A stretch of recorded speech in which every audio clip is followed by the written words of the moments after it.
किसी भी राज्य में कोई माइक्रो ऑब्जर्वर नहीं लगाया गया था। Bengal is the only state with micro observers, और 1 2 4 नहीं, 8 नहीं, 8,000 माइक्रो ऑब्जर्वर्स लगाए गए।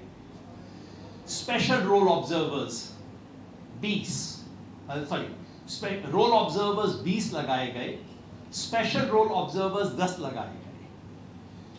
किसी भी स्टेट में 5 से ज्यादा रोल ऑब्जर्वर्स और स्पेशल रोल ऑब्जर्वर्स नहीं।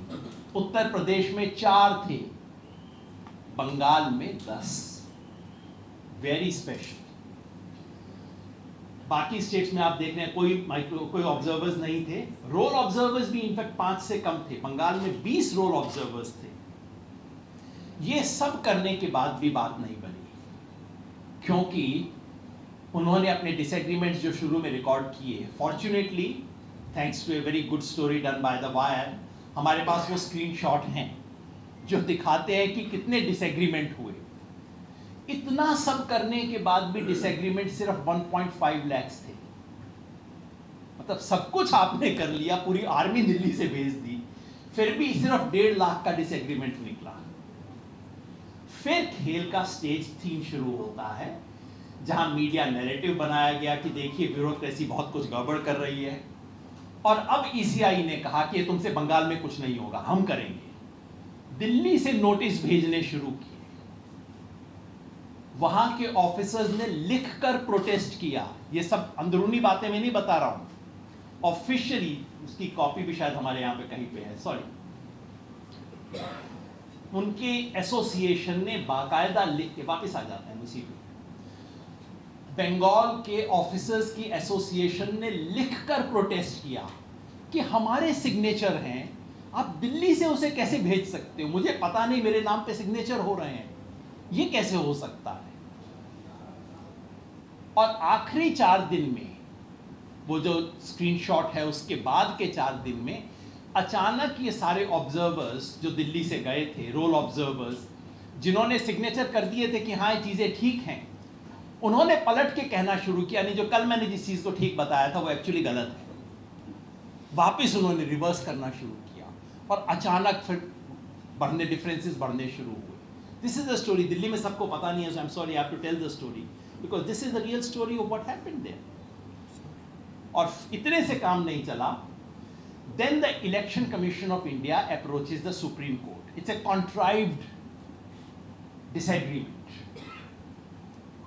एक झगड़ा क्रिएट किया जाता है, सुप्रीम कोर्ट में जाते हैं, मिलॉर्ड ये लोग तो बात नहीं मान रहे, ये ऑफिसर्स तो इस लायक नहीं। Election commission is saying that its own EROs are not worth it, कुछ और करना पड़ेगा।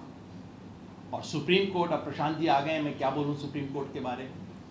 सुप्रीम कोर्ट फैसला करता है कि एक legal authority, ERO is the only legal authority, और एक इलीगल अथॉरिटी, सुप्रीम कोर्ट कहता है दोनों के बीच में मीडिएशन की जरूरत है।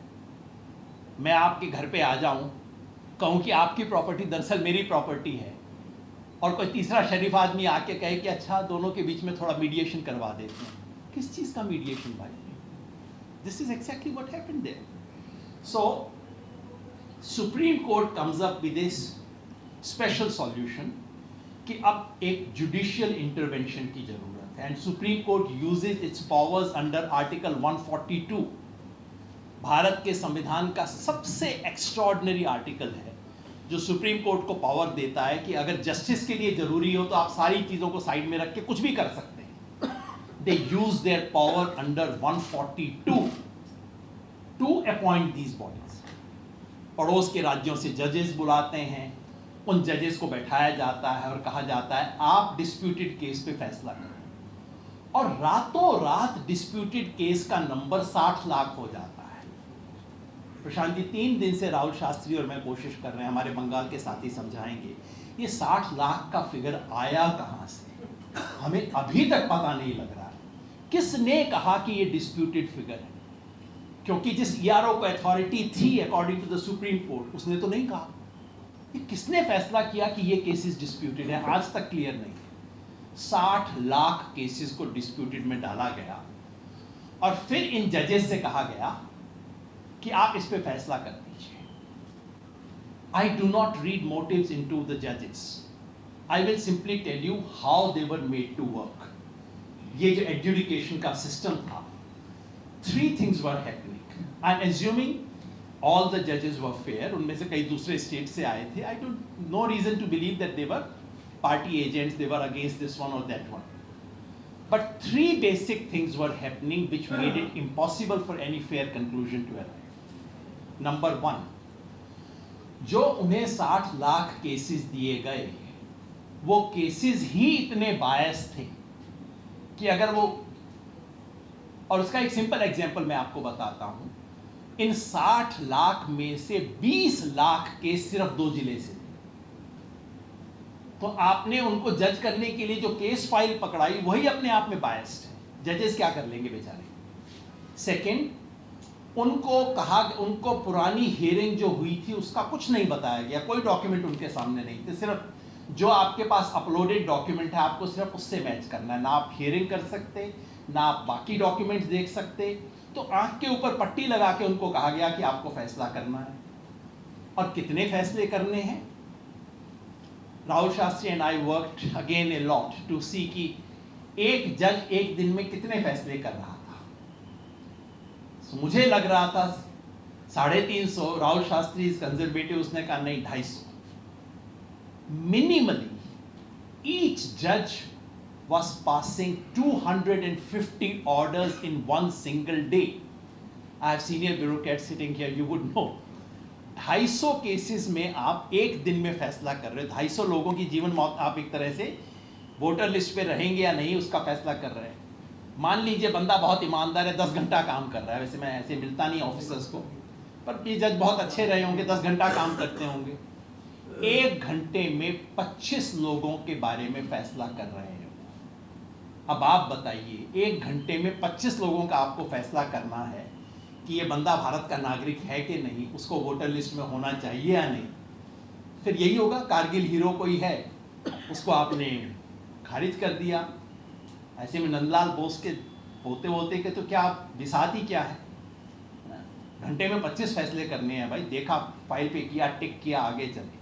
This is what has happened. This is what has led to the kind of. तो मैं जजेस की इंटेग्रिटी पे शक नहीं कर रहा हूं इस केस में, लेकिन अगर इस तरह से आप दुनिया में हरिश्चंद्र को भी बैठा देंगे, वो भी यही तरह के फैसले देगा जो अभी हुए हैं.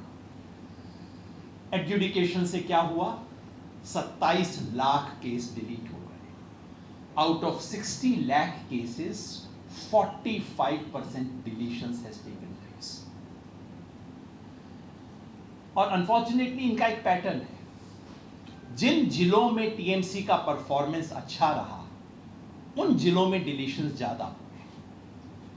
और इसका एक सोशल पैटर्न है. जहां जहां मुस्लिम पॉपुलेशन ज्यादा है, नहीं एक्चुअली दूसरा मैं कहूं, जिन जिन का डिलीशन हुआ है उनमें मुस्लिम्स का प्रोपोर्शन एक्स्ट्रॉर्डिनरीली हाई.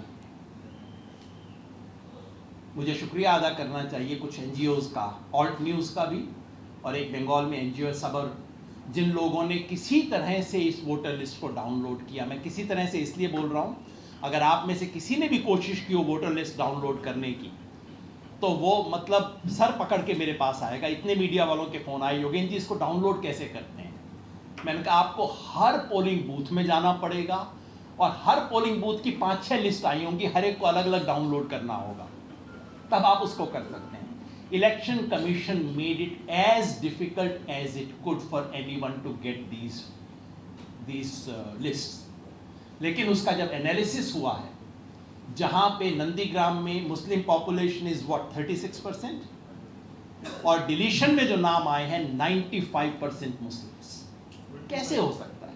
सॉरी 25 था ओरिजिनल, और लिस्ट में डिलीशन में 95%. जी, अब 25 का 30 हो सकता है, 25 का 20 हो सकता है.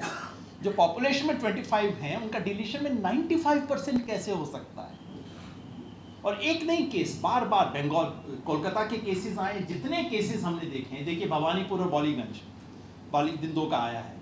भवानीपुर में मुस्लिम का पॉपुलेशन में प्रोपोर्शन है 22%, एडजुडिकेशन में गए 52%, बॉलीगंज 54% है, एडजुडिकेशन में 76%. जब जो फाइल जा रही है वही सिर्फ मुसलमानों की जा रही है, तो डिलीट तो वही होंगे, और कौन डिलीट होगा उसमें? This is what has happened. ये जिलावार है जो मैंने कहा था कि किन किन जिलों के केसेस दिए गए। ये आप सिर्फ पहले 4 केसेस देख लीजिए, 5 केसेस, मालदा, उत्तर दिनाजपुर, कूच बिहार, मुर्शिदाबाद और कुछ हद तक पूर्वी बर्धमान। इन सब में 50% से ज्यादा केसेस एडजुडिकेशन के लिए गए।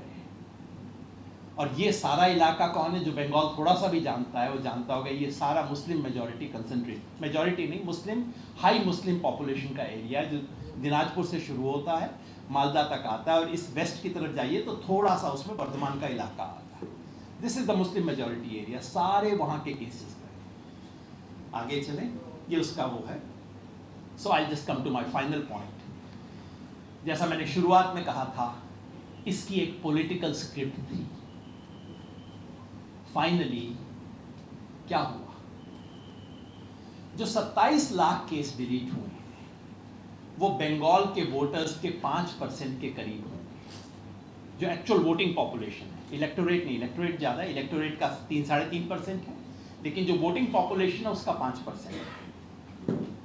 टीएमसी का आरोप है कि ये 27 लाख, शुरू वाले जो कटे थे 58 लाख, उसमें कोई पॉलिटिकल पैटर्न नहीं था, कम से कम मुझे दिखाई नहीं दिया। लेकिन ये जो 27 लाख है ये बिल्कुल उसी नियत से किए गए हैं। और ये देखिए, पहले टीएमसी का गैप था 9%, 24 में आके हो गया था 7%, और जो अनयूजुअल डिलीशंस हुए हैं ये 5% है। इसका क्या असर होगा? 2021 में TMC won 36 seats bye margin of less than 5%। तो 36 सीट सीधे सीधे स्कैनर में।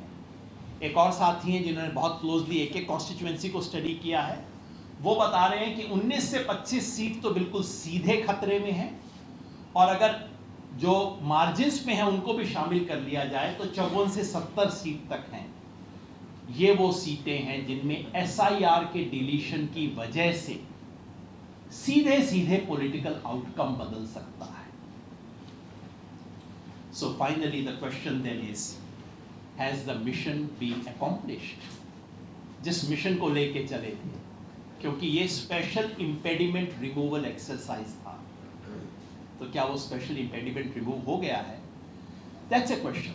और ये सिर्फ पॉलिटिकल एनालिस्ट का क्वेश्चन नहीं है, ये इस देश के हर नागरिक का सवाल होना चाहिए, क्योंकि अगर वोटर लिस्ट को क्यूरेट किया जा सकता है तो फिर तो कुछ भी हो सकता है। लोकतंत्र इस बिना पे चलता है कि वोटर सरकार को चुनते हैं, सरकार वोटर को नहीं चुनती है। लेकिन यहां सरकार वोटर को चुन रही है। अगर वो होने लग गया तो उसके बाद क्या बचेगा इस लोकतंत्र में? एक अंतिम बात और कहना चाहता हूं सुप्रीम कोर्ट के बारे में। कंटेम्प्ट आप भी नहीं चाहते, मैं भी नहीं चाहता। इसमें कोई शक नहीं कि सुप्रीम कोर्ट को एक बहुत ही मेसी सिचुएशन के अंदर इंटरवीन करना पड़ा, मगर सवाल ये भी है कि वो मेस बनाने में खुद सुप्रीम कोर्ट की कितनी भूमिका थी। आप इजाजत देते हैं मिलॉर्ड, आप लोग इजाजत देते हैं कि इतने बड़े इंटेंस पॉलिटिकल राज्य में 4 महीना पहले वोटर लिस्ट नए सिरे से लिखी जाएगी। आप इसकी इजाजत देते हैं कि लॉजिकल डिस्क्रिपेंसी, जिसका कहीं कोई जिक्र, किसी कानून रूल कहीं पे नहीं है, उसके नाम पे 1.5 करोड़ लोगों को नोटिस दिए जाएंगे। आप इसका इजाजत देते हैं कि लिस्ट सार्वजनिक नहीं की जाएगी, लिस्ट को इस तरीके से छुपा छुपा के डाला जाएगा। आप ऑफिशियल ईआरओ के सर पे एक नई अथॉरिटी को बनाते हैं, जजेस को, जिनको कोई बैकग्राउंड नहीं है, जिन्होंने ये काम कभी किया नहीं है। आप उनको इतना समय देते हैं कि इलेक्शन की समय सर पे आ गया है, और परसों आप जजमेंट देते हैं कि नहीं, ये 27 लाख लोग एपिलेट अथॉरिटी में जा सकते हैं। कब जाएंगे? कब फैसला आएगा? आप कहते हैं कि सप्लीमेंट्री लिस्ट आ जाएगी। वेस्ट बंगाल के सीओ ने उस दिन रात को कह दिया कि जो सप्लीमेंट्री लिस्ट आएगी वो अगले चुनाव में वोट देंगे। ये असंभव है, जानते हुए आपने ऐसा किया। इस देश में आज लोकतांत्रिक राजनीति की जो हालत हो गई है, हर संस्था टूटती जा रही है और लोगों का भरोसा ले दे के आखिरी दीवार है जुडिशरी। क्या वो दीवार खड़ी रहेगी? ये आस्था लेके लोग आज इस केस को देख रहे हैं। और याद रखिए, हम सबको पता है एडीएम जबलपुर केस क्या था। इमरजेंसी में था, जिस केस में सुप्रीम कोर्ट ने fundamental rights including right to life को खत्म करने पे ठप्पा लगा दिया था। मैं बिना हिचक के कहना चाहता हूं, फंडामेंटल राइट्स के लिए जो एडीआर जबलपुर का केस था, वही केस एसआईआर इस देश की इलेक्टोरल डेमोक्रेसी के लिए है। देश की जनता की आज भी उम्मीद है कि ये रोका जाएगा, वो अंतिम दीवार नहीं गिरेगी। हम सबकी ये उम्मीद है। माफ़ कीजिएगा मैंने समय लिया, लेकिन काफ़ी सूचना थी जो मैं रखना चाहता था आपके पास। अब प्रशांत भूषण जी आ गए हैं, मैं उनसे आग्रह करूंगा कि